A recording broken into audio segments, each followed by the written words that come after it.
Hey, if you're a Kiss fan, especially during the time when the makeup was coming off, this video is for you. I've got a really cool newspaper article. I'm going to compare it to some stuff in Paul Stanley's book.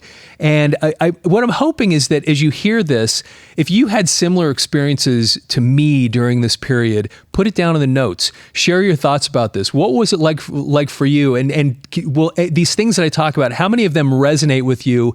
And how many of these experiences were parallel to what you went through at the time? Now, the last makeup album that I got was Dynasty. And I was, when Dynasty came out, that came out in May of 79. And I had barely turned 10 years old when Dynasty came out. And I remember the first time I saw it. And those of you that were Kiss fans when we were kids will kind of remember this feeling. I was at a store with my mom. It's some sort of department store. And whenever we would go to this particular store, I'd go back to the record section, when I was 9, 10 years old, of course, just because I was kind of getting into it and interested and looking at things. And I remember walking back there and seeing the cover of Dynasty. And I had no idea it was coming out. I didn't know what it was, but I remember kind of my heart jumping at that moment going, oh my gosh, because it was Kiss. And you remember the feeling. I mean, it was like these guys and the faces just right there, that close up. So I don't remember if we bought the album that day or whatever, but I got it sometime around that point. And I listened to that album front to back over and over and over. And at least at 10 years old, I loved that album. I hate to admit it, but I really do like that recording of I Was Made for Loving You. And maybe it's just nostalgia, but there's something about that, the way I really like listening to it. I think it's pretty cool. So anyway, but it wasn't long after this, they went on that big tour. And I remember when they came through town, we didn't go see them, but I remember when they came through town, it was just this big thing. And, the news was there. And I had some friends that went to it. And it wasn't long after that I started to just kind of drift away from Kiss, because I saw, Van Halen entered into my life. And I remember REO Speedwagon and AC/DC, and I started noticing all this other stuff. And I guess in pretty rapid succession, Kiss just kind of exited. And when Unmasked came out, I remember seeing it at a record store and looking at that going, what in the world what are they doing? And it's funny looking back on that now, thinking for a band that was going out of their way to try to not be a band for little kids or try to prove that they weren't, to put an album out that has a bunch of cartoons on the front of it. I mean, it's almost looking back at it like these guys were so disconnected from reality and from what they needed to do at the time. I know a lot of people like the album. That's not the point. It was just the presentation. Like, guys, what are you thinking? Anyway, I didn't buy it. I would, like I said, I was lost kind of interest in Kiss at that point. And then I remember being at a record store another time, because whenever I'd see Kiss stuff, of course, I would just notice it. And then I saw this thing with this hand on a knocker on a door with this little Kiss music from the what? I thought, did they make a movie and I didn't know about it? Anyway, so you know what I'm talking about, music from the Elder, and I'm out at that point. I didn't buy that. I've pretty much lost kind of interest in them altogether. And then Creatures of the Night came out, and of course I didn't buy that. I saw it and I was like, eh. And I also remember when that video came out for I Love It Loud, and it's so funny looking back at this stuff because I was an undiscerning, kid, right? But somehow I still saw that somebody showed me that video, and I thought to myself, well, that's kind of dumb. The white eyes at the end with the kids and the kid looking on I don't know. And it's funny looking back at that stuff because when you start entering in that part of your life where you start having more discerning tastes, and you recognize that some things are kind of silly, but you don't recognize it in other things. But anyway, I remember that. I remember seeing the video and just thinking that I Love It Loud. It just seemed dumb to me. So again, I was I'd moved way on by that point. I mean, I was into so many other things. I was buying records. My record collection was growing. I was into Iron Maiden. I was into, all the really cool heavy stuff. And I was just exploring and discovering all this amazing music that was out there. And then I hear that they're taking the makeup off. And I can't help but be a little bit interested at that point. Like, okay, well, I remember being a little kid, wondering what they look like, right? And so we already had seen Peter Criss, which was kind of anticlimactic when he left the band. And I think I saw a picture of him in a magazine. And oh, Peter Criss. And Ace is, like I said, I wasn't paying much attention, and he kind of left with very little fanfare.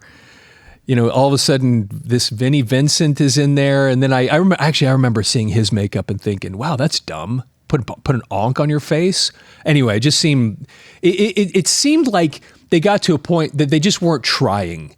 At least that's the way it came across to me. Okay, so anyway, so they're going to take the makeup off. And I don't remember exactly how this came down, but I remember, I think we didn't have MTV, so I think a friend of mine might have recorded it for me. And I went over to watch it. But I remember seeing this moment, and you see the four of them sitting at this table that looked like they were about to they were at a taste test for soft drinks or something. I mean, it looked so low budget and so uninteresting. And I remember seeing that moment, and of course, I didn't care about Vinnie Vincent. I had no idea who he was. I barely knew who Eric Carr was. I knew that he was. And then I see Gene and Paul, and you go, oh, okay. And then it just wasn't that interesting. But they put an album out, and it was this one right here. It was Lick It Up. And I don't know why, but I just had to buy it. And I think I'd seen the video because they played the video at that MTV thing, which was kind of a silly, like a lot of videos were back then, kind of a silly music video, whatever. But I just had to buy it. So I went and bought Lick It Up. And to be honest with you, I really liked it. Which kind of surprised me. I put it on and it was just, man, there's some pretty heavy, good stuff on here. And so, of course, here's the guys with the makeup off. There's Vinnie Vincent, Eric Carr, Gene Simmons, Paul Stanley. I remember seeing this at the store and seeing these guys. And of course, Gene had to do the tongue because that was I think I read about this or saw it in an interview later that when they took this picture, they wanted to have just something that visually would connect them with where they had come from, so people would kind of be able to see it and still have that connection. Then when you look at these tunes, though, I mean, Exciter was actually a pretty killer tune. Some of the Gene songs, like these two, were just, I thought, kind of silly. But I liked All Hell's Breaking Loose. I thought that was it was, the first time I heard it, I thought, that's so what? Street talker walks. Paul Stanley's talking. And then later as I listened to it, I thought, that's kind of a cool tune. Million to One, I actually really, really liked that song. Young and Wasted was cool. Not for the Innocent, that was pretty good. Lick It Up was a good tune. It was catchy. Now, what's so interesting about this, and what I have to share with you here, you're going to find this pretty interesting because this is a newspaper article that was put out in November of 1983. So this is basically a month after the album, or about 2 months after the album came out. And I'm going to read something to you that you're going to find pretty interesting. It's basically like an interview with Gene and Paul talking about what they were doing and why the makeup came off. And I'm going to read some things to you, and then I'm going to compare it to something in Paul's book. And it's his book, Face the Music. And I think you'll find this kind of interesting. But I want to show you one other thing here, because we maybe as Kiss fans need to recognize, or maybe don't truly recognize, the value of Vinnie Vincent. I know some people do, so I don't want to discount that people understand it, but put this in perspective for a second. I'm just going to bust the record out. So here we are.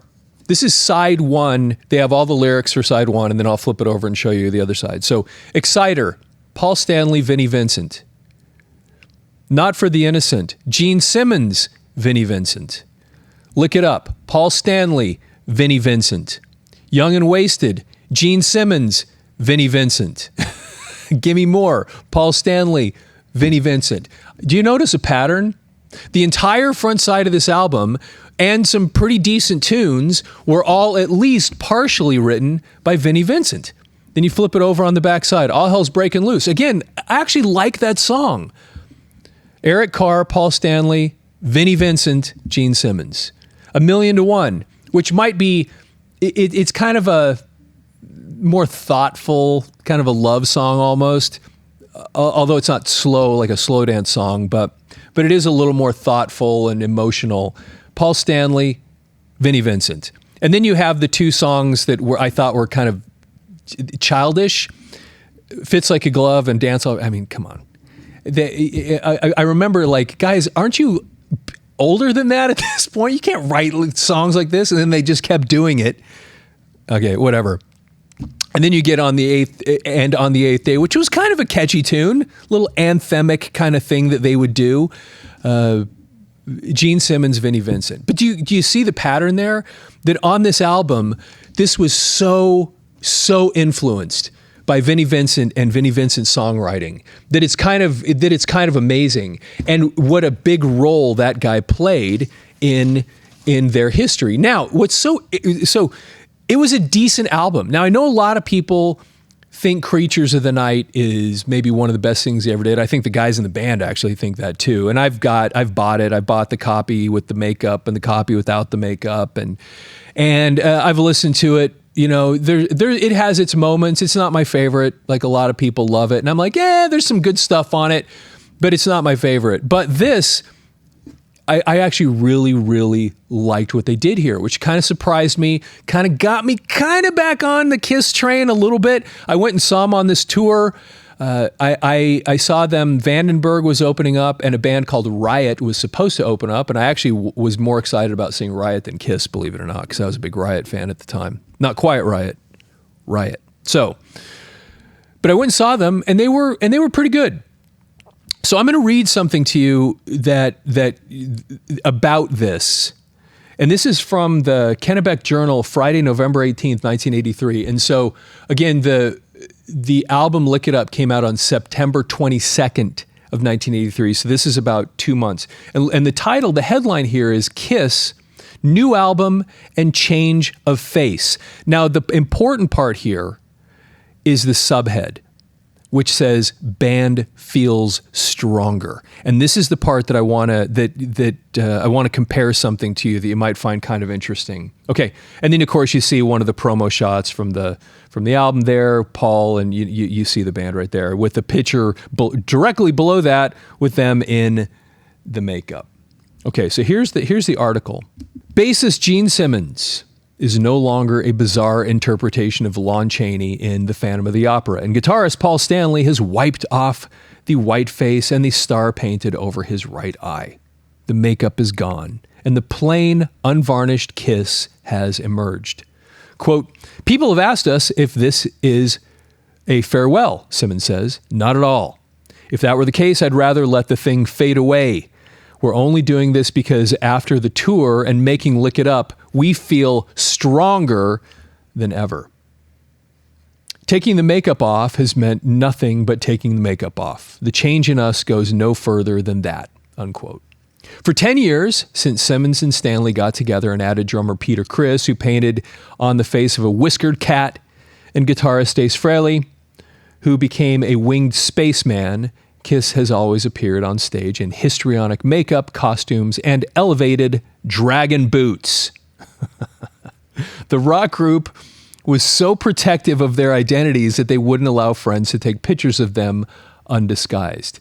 And of course, that was the idea. I think that was Bill Aucoin's idea early on, that not only are you going to put makeup on, but no one's ever going to see you without it. This actually became kind of an issue because going out in public became kind of a thing for them because they were, as they got more and more popular and they're still trying to maintain the hiding their face, it actually limited some of the things that they were able to do and had an impact on personal relationships that they had. Anyway, that's a whole nother story. Chris left Kiss in 1979, replaced by Eric Carr. Frehley left a year ago, replaced by Vinnie Vincent. They didn't duplicate the faces of the other two. They created their own.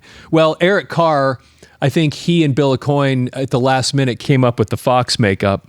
And Vinnie Vincent, I think that was actually Paul's idea to put the onk on. And again, at least the other makeup on the other guys was a brand new thing. When you put the onk on, it seemed lazy. Hey, how about we just put an onk on your... I don't know. It seemed silly, but of course it didn't stick around, never even made it onto an album cover. They didn't duplicate the face of the other two, they created their own. Which they have actually said several times since then that was a mistake. That they should have just moved these new guys into the old makeup, because that was Kiss. Okay. The official unmasking was on MTV last month. A video jockey interviewed Kiss face to bare faces, followed by the debut showing the group's new video in which they are without makeup. The group also dispensed with the grease paint for the cover shot of its new Mercury LP, Lick It Up, which is the one we're looking at right here. Stanley and Simmons, two New Yorkers who turned out to look pretty much like everybody else, only taller, recently talked about why the makeup has been scratched. So yeah, Paul's like, I think he's 6 foot, which I guess is slightly above average. And then Gene's like, I think 6'2", so a little bit taller. Midway into making this album, we pretty much knew this was the time to do it, Stanley says. The music was great and the band felt strong. Now, I'm going to keep going. So add Simmons. No, we didn't know Creatures of the Night was going to be the last album with makeup. If we'd known for sure, then we'd have made that one without makeup, which I don't understand what the point of that statement is. But anyway, then the two have some verbal fun. Quote, if anything, appearing without makeup is a statement of strength and conviction. This is where it's kind of interesting. Taking the makeup off was not strength and conviction. It was desperation. And Paul has talked about this, and he talks about it in his book, and I just wanted to share something with you that I thought it was pretty interesting that kind of addresses this. So this is in his book, Face the Music, A Life Exposed, which I've read multiple times, including the audiobook, because I'm just fascinated by this stuff, of course. But here we go. This is on page 289. When people gave us kudos or told us we had guts for doing it, this is in reference to taking the makeup off, I was the first to say that we didn't do it for anything other than our own survival. There was no alternative. I don't mind taking credit for things done in the spirit of risk-taking, but this wasn't one of those moments. Now listen to this right here. It wasn't a brave or noble move because it wasn't done from a place of strength. We were backed into a corner. So it's just part of what makes these things so interesting, and we've pointed this out in a whole bunch of articles we've read on this channel before, is the public spin versus reality.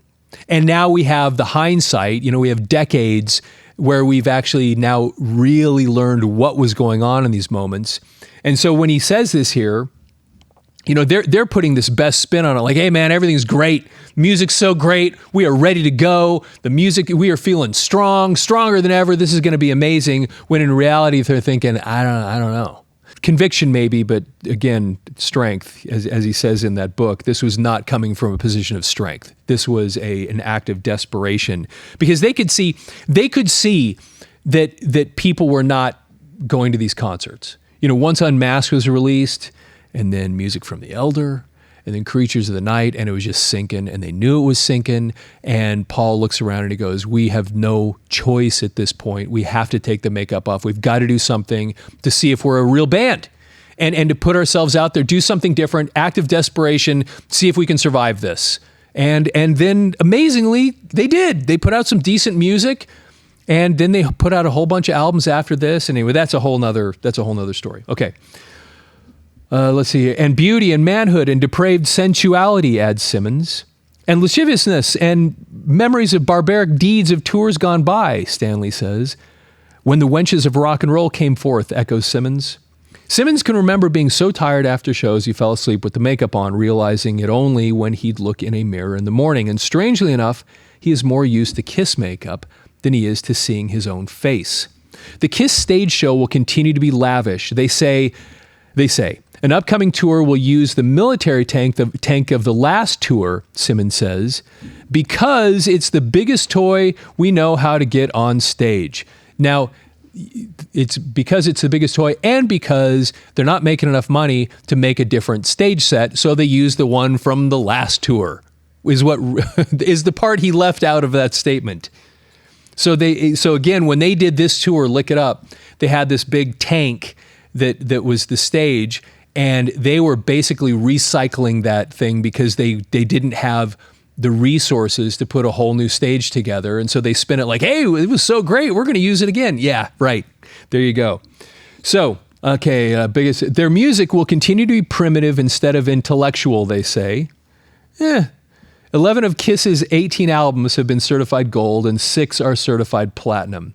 Now, I'm making fun of these guys, but you know me. I'm a Kiss fan, dyed in the wool. I love this stuff, but it is still interesting to laugh a little bit at the stuff, at what happened and why it happened and the decisions that were made and why they did things. There is great humor in a lot of this stuff. Intellectual, they say. 11 of Kiss's 18 albums. Already read that. The new album is no-nonsense, loud, crunchy music, Stanley says. You can turn it up and get a musical lobotomy. It's up to you, unquote. Kiss's first live performance without makeup was in Lisbon on October 11th. So, and this is kind of interesting from a timetable standpoint, because this album was released on September 22nd of 1983. And their first concert without makeup was on October 11th, so just a few weeks later. And what was so interesting, that was their first concert without makeup, but they had promoted the show as a makeup show, that they were going to be wearing makeup in the show, and which is, in the timetable, is kind of interesting because this album was already out, but apparently they had promoted it as if it was going to be a show in makeup. And so when Paul Stanley tells the story, he actually talks about this in his book. They go out on stage basically just wearing their normal clothes, and the audience was unprepared for that. And he says they started playing some of the music, and it took the audience a few minutes to figure out, wait a minute, this is Kiss.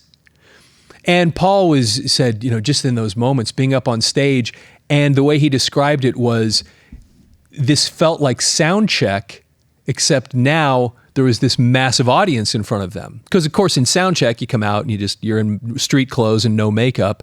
And here they were, street clothes and no makeup, and with thousands and thousands of people in front of them. So it was kind of for Paul and for the band, this was kind of especially after 10 years of doing this, to have that moment in front of this massive crowd. And then the crowd didn't know what to do with it. But anyway, that was it. That was, and the makeup was off, and then they were, and then you know the story from there.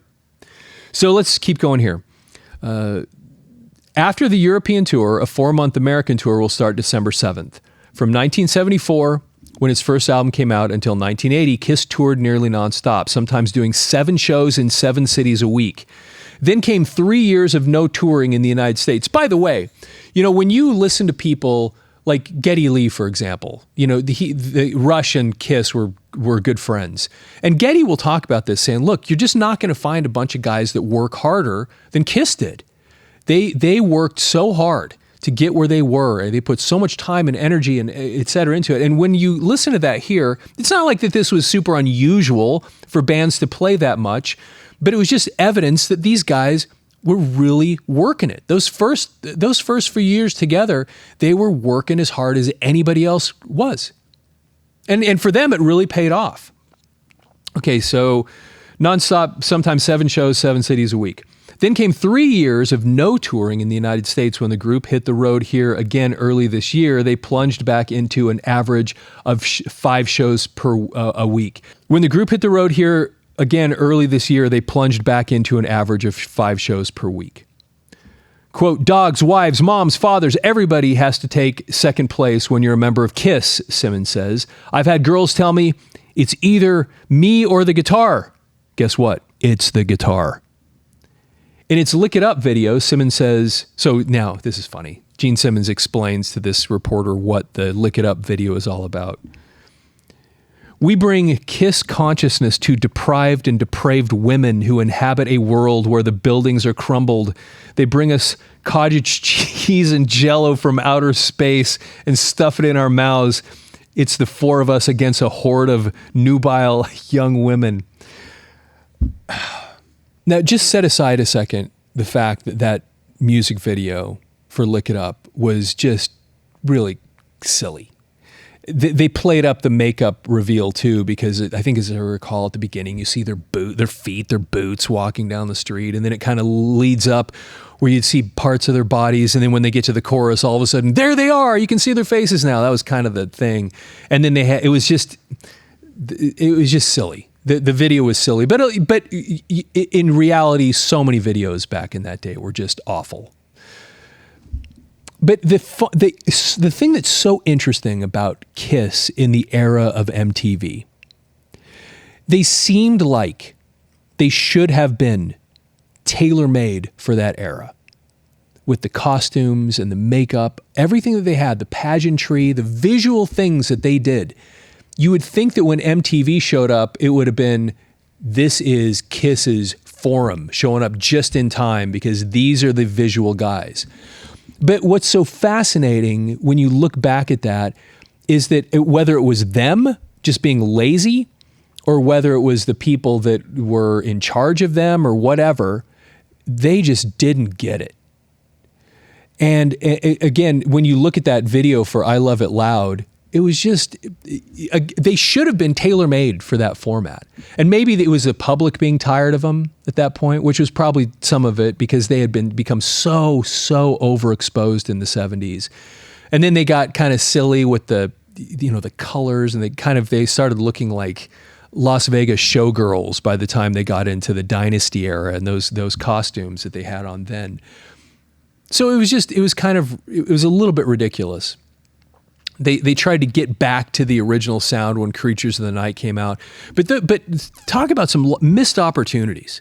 Because it wasn't as if nobody was making decent videos back then. There were a few. There were a few people that understood the art form and weren't making silly videos. But then you had a lot of the stuff that was kind of like Donnie Iris's Aaliyah, which is so ridiculous that it's kind of fun to watch because it's so dumb. But you don't want that from KISS. This is supposed to be something beyond that, right? So, but anyway, it was just such a miss. These guys that were tailor-made for a visual platform like MTV blew it so bad. Just it's amazing that the way that went down. So then for them to come in and make this video for Lick It Up, which, I mean, talk about something that it looks low budget. It's so silly. Anyway, I don't mean to get off on that, but it's so fun looking back at this stuff. Okay. Simmons is mildly sad that the KISS costume party is over, but he's glad there's another to go to. And I would imagine, and Paul talks about that too, it was harder to get him to buy into the idea of letting the makeup go. And you can understand why, because Gene Simmons is more invested in that kind of thing. Because if you know a little bit about him, when he was a young guy, he was into superheroes and comic books. And he, as far as the stage persona, I mean, he's always been, Paul's even said this, he was the face of KISS. Paul might have been your front man, but Gene Simmons was the face of KISS because he had all the things, the tongue, the fire, the blood. there was so many things that were revolved around his part of the show, where the other guys didn't. Ace got to the point that he had the smoking guitar. He had a few little things like that. But Gene was the face of Kiss. He was the show in so many ways because of those things, and because that was kind of who he was from his childhood. And so he was the one that he struggled with letting that stuff go. And it's interesting they mention that here. Simmons is mildly sad that the Kiss costume party is over because he probably just loved it no matter what. Okay. He's also proud that Kiss became one of America's best-selling bands of both concerts and records 3 years after it started because it had used makeup against corporate advice. And of course, what that is by the time Alive came out, they'd only been in existence for a couple of years. They went from nothing to the album Alive, which put them on the map and made them one of the biggest acts in the country. And then after that, it was just boom, boom, boom, boom. Everything just started taking off. And one of the best-selling bands in both concerts and records. They were already selling a lot of concert tickets before the records. And then once Alive came out, they just became huge. And it's interesting here that it says because it had used makeup against corporate advice. There was a lot of people really early on that just were not into it, that did not get it, matter of fact, when you hear the stories about when they took those first pictures for the original album, Peter didn't even do his own makeup. Somebody else kind of created that, obviously, because it doesn't look a lot like what we're used to with Peter Criss. But I think the photographer thought that this band was kind of a comedy thing, like they were clowns. And because a lot of people just didn't get it, didn't understand, what are you guys trying to do? And so much so that there's kind of a funny story. When they were getting ready to take out the makeup off, they were also in the process of trying to get new management.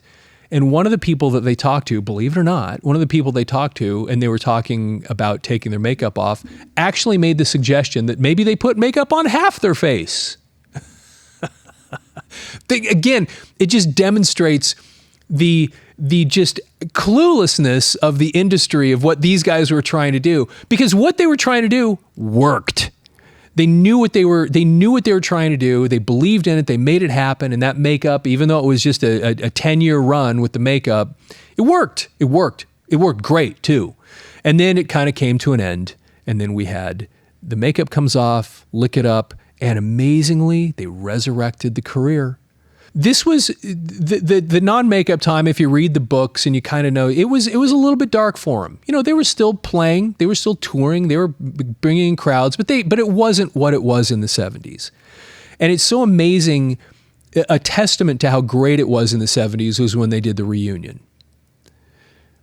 Because what was it? They showed up at that, it was a music awards or something like that, and they walked in there with that makeup for the first time. People hadn't seen them, and they had the platform boots, and they were all 7 feet tall, and all of a sudden, it had all come full circle.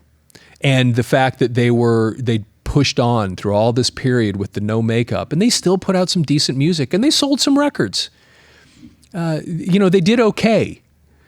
That they were able to come back, put that makeup on, and then what they tour for 20 years after that? It was more than 20 years, 25 years. They kept touring and they kept playing huge places. Anyway, it's a testament to what they created and how really, truly unique and spectacular it was back at the time. And of course, I was one of those kids. I know a lot of people that watch this channel were part of that too. And so this was interesting looking at this whole period, even with all the missteps they had over the years.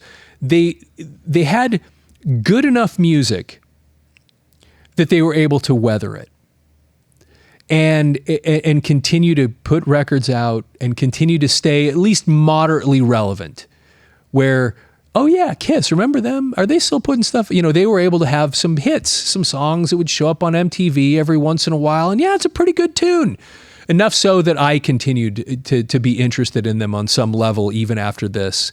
And to this day, I'm still a Kiss fan from early on, and I remain so. Even though I had those years in there where I totally lost track of them, it was great to see that they put something pretty good out. And then it's just interesting to note what a significant role this guy played in, and he's so kind of forgotten in history and Kiss history, yet he, it seems, played a huge role in making the music decent enough that they were able to take the makeup off and not have that just be a gimmick in and of itself. The makeup is off, you're interested in us again, and guess what? The album's pretty good. Okay, I'll go see the concert, and then I'll start buying your stuff again. And they never became the role that they were in my life when I was a kid, obviously. You know, I'd moved on and I was into all these other things at that point, but they did kind of stay at least in the back of my mind ever since then. So anyway, hope you enjoyed that stuff. Please, if you're not already following the channel, please follow the channel, like the video. Love to get your comments and feedback. There's so many people I know that watch these videos that are Kiss fans and live through all this stuff, same stuff that I'm talking about here. And I'd love to get your thoughts on how many of these things you relate to. Do you remember them? Was your experience similar to mine? And with that, have yourself a fantastic day.